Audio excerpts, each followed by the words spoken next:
Mettons, à partir des années 40 jusqu'à à peu près quoi, les années 70, il y avait bien de l'activité. Là. C'était quoi, à peu près 2000 personnes dans le village. Grande-Bergeronne, c'est un peu passé Tadoussac. Michel, disons que c'était plutôt un intellectuel par rapport à moi. Remarque bien, c'est pas bien difficile d'avoir l'intellectuel à côté de moi. Ouais. On était voisins, nous autres. Ouais.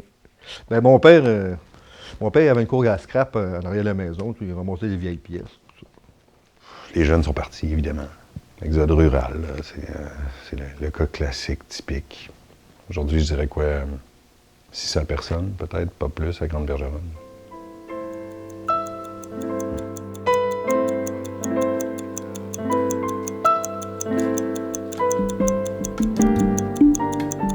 Ah, salut!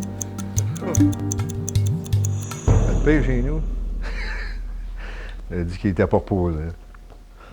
Hey, on était si gars chez nous. Tu sais. Des fois, la main capotait. Hey, pour te dire, un hiver, là, une fois, mon frère Mario a fait broyer mon frère Francis. Il avait juste fait broyer, là. Le bonhomme a pogné mon frère, il a ouvert la porte en avant. Il l'a pogné par un bras et une jambe, puis il l'a crissé dans le banc de neige. Il faisait pas chaud, je te dis qu'il faisait pas chaud. Écoute, nous autres, notre gros fun, c'était d'aller en arrière de chez Luc. Ben, en fait, en arrière du garage à son père. Là. Son père, bon, on l'appelait Pruneau.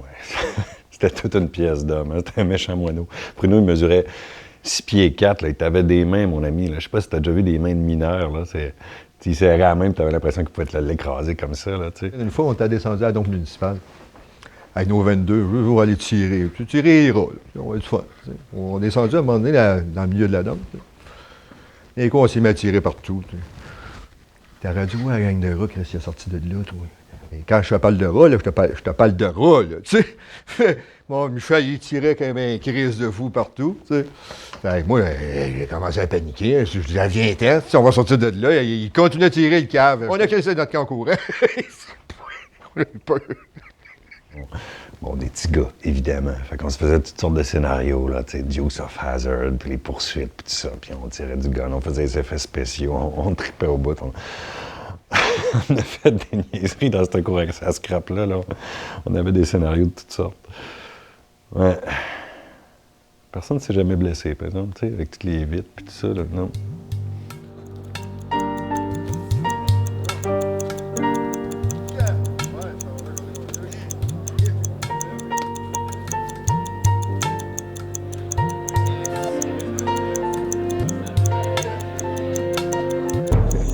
On est dans le champ à côté, puis on dirait des roches, des sévaches à Dubé.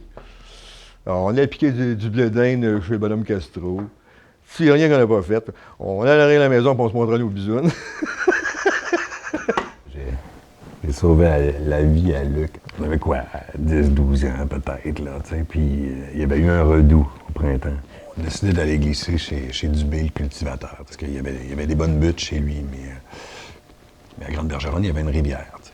C'était une rivière quand même assez profonde avec un bon courant. Puis à cause du redout, ben, elle n'était pas complètement gelée.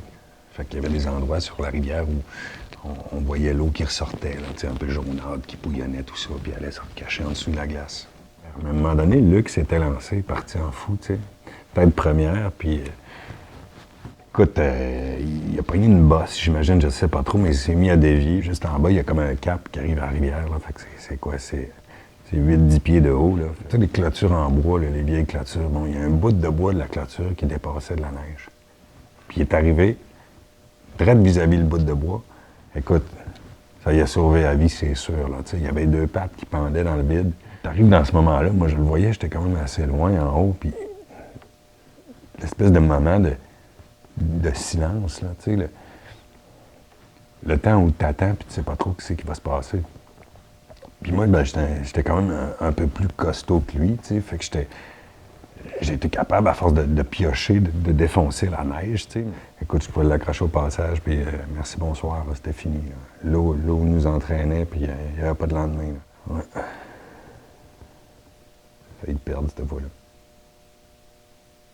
J'étais en secondaire 5, puis un matin, ben, je vais à l'école, puis Michel n'est pas là. Bon, je me dis, bon, peut-être malade. Fait que je le vois pas de la journée, tu sais. Puis c'est par après que j'ai appris qu'il était parti, il avait déménagé pour Québec. La journée même. Mais elle n'a même pas dit. Ouais. Ça a évolué. On t'approche. C'est pour ça que j'ai pas compris.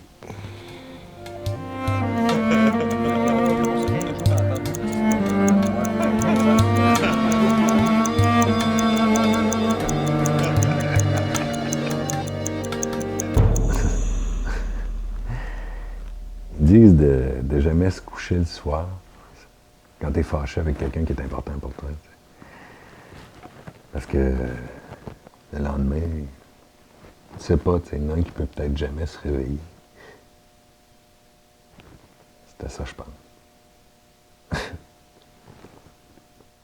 Ben, après notre rencontre, on s'est souhaité bonne chance, puis on s'est promis de se revoir. T'sais. Parce qu'on avait encore bien des affaires à se compter. Puis bien du temps à rattraper. T'sais. C'est le fun.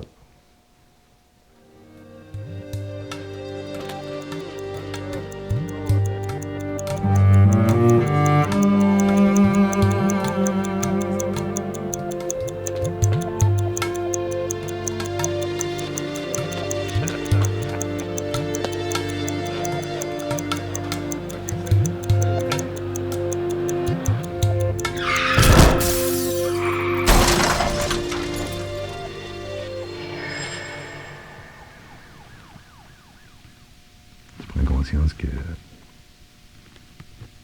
les amis, la vie, la mort, l'amour, tout ça, c'est la même affaire. Ça fait partie de la même affaire. Une chose, ça t'arrive d'en face, ben, ça va se mettre en crise.